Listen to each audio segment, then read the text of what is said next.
अणुछात्रों कब्जारे Vani Vihar university party खोलुना कर्तृपक्ष और अणुछात्रों मध्य चली कि मधुचंद्रिका प्रकृत छात्र हॉस्टेल न पाई हताश गोटे रूम को 40 रु 50 हजार भड़ारे दि जाउतबार संगीन अभियोग। बाणीविहार हॉस्टेल छात्र पड़ी बीजेडी नेता चिन्मय साहू ड्राइवर को मृत्यु पर एवं अणुछात्रों प्रवेश को नहीं उठी अनेक प्रश्न। बड़ कथा है हॉस्टेल भितर ये अणुछात्र माने रहुचंदी किपरि सेमानकु किए अनुमति देउछि यह कर्तृपक्ष जानत रहउछि कि एभली तमाम प्रश्न एवं छेड़ा होछि। हॉस्टेल अधिक अधिक रूम अणुछात्रों कब्जा थिबा अभियोग कर्तृपक्ष चुप। बाणीविहार पाठ पढ़ुवा छात्रों को मिलुनी हॉस्टेल रूम 40 रु 50 हजार टंकार अणुछात्र रूम दखल करथुवा अभियोग। जड़े छात्र रूम टे पाइबापी हॉस्टेल जी कि जड़े हकदार ताकू बर्तमान तोड़ी दिया तू किसी दिन पर आसे ना तोर रूम ना तू आसीपारूनी एमती कथा कहु। तो या विरुद्ध में एबी तीव्रतार प्रतिक्रिया रखी से आंदोलन करथिला एवं पूरा हंगर स्ट्राइक रे आमे रही।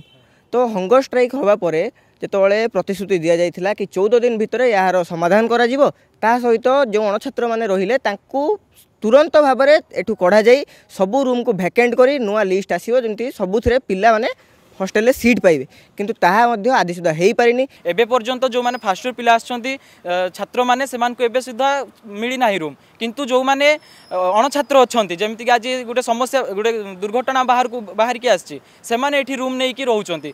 तो आमे चाहूछु कर्तृपक्ष यार ऊपर तुरंत तदंत हो एवं अणछात्र जति भी सब अछंती समस्त को बाहर को करा जाऊ। सेपटे अणुछात्र हॉस्टेल छाड़िया नोटिस होइछि।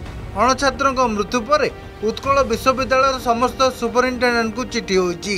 पीजी हॉस्टेल रे समस्त अवैध प्रवेशकारी और सेमानक कार्यकलाप पर पदक्षेप नेबाकू चिठी रे कुआ जाइछि।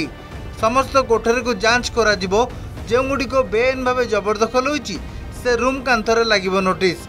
हॉस्टेल भीतर को अणुछात्रों गाड़ी छाड़िबाकू मध्य मना करा जाइछि।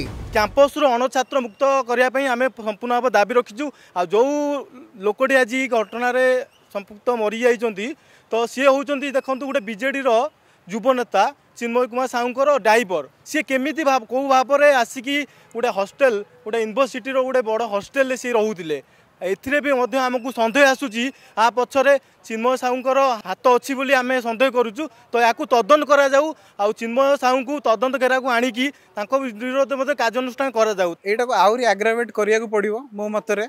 आउ जेहेतु गोटे सीरीयस इश्यू गोटे लोकर डेथ होती सी पुणी गोटे 40 वर्षर लोकटे तांकर जदि डेथ हो जाऊँगी आमे तांकठू एते सान होइकी 20-22 वर्षर बाहर आसिकी जदि पिला रहउचंती तो तांकर सिचुएशन काली को कौन हो पारे झील मान सिचुएशन काली को कौन हो पारे।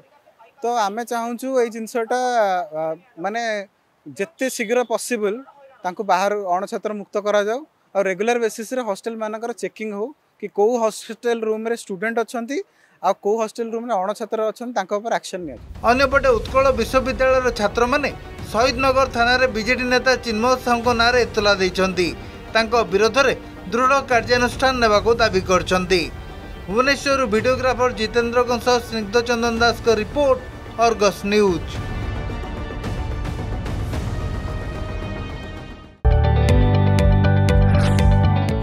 जदि आपंक आम भिडी भल लगा तेब आम चैनल को लाइक शेयर और सब्सक्राइब करने को जमा भी भूलु नहीं।